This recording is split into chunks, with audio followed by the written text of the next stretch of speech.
व्यक्ती. मी आज त्याच्याबद्दल गोष्ट सांगणार आहे.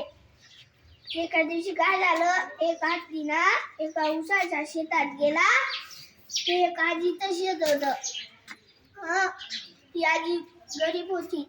मग ते तो हत्ती ऊस खाऊन लगेच जंगलात निघून गेला. सोन्याच्या दाताला ती आजी यायची, बाय ऊस कोण खाऊन जाईल घडी घडी. मग एका दिवशी ना ती आजी नजर एका झाडाच्या मागे लपून गेली. तिथे एक हत्ती आला. म्हणजे सर्व ऊस खाऊ लागला. म्हणजे तेवढ्या ती आजी बाहेर निघली. का रे माझे ऊस का बरं खात आहे? मग तो हत्ती बोलला, सॉरी, ये गे, मला सोन्याचे दात आहे 2, तू अर्धा तुकडा घेऊ शकते. मग सोन्याचा दात मला हत्तीने अर्धा तुकडा ती आजीला देऊन दिला. मग जो हत्ती बी जंगलात निघून गेला. ती आजी घरी निघून गेली.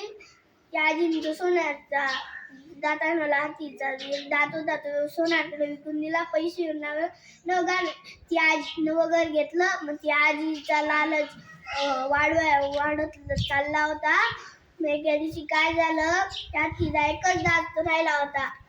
मग हत्तीला तिने खूप सारे ऊस लावून दिले. मग ती चुपचाप डोळे बंद करून खात होता.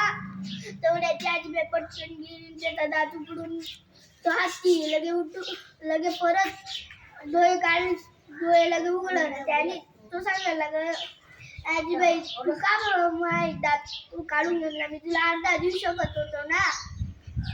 माझे सर्व दात निघून गेले. मी आता तुझ्या शेतात कधीच नाही येणार. याला छान.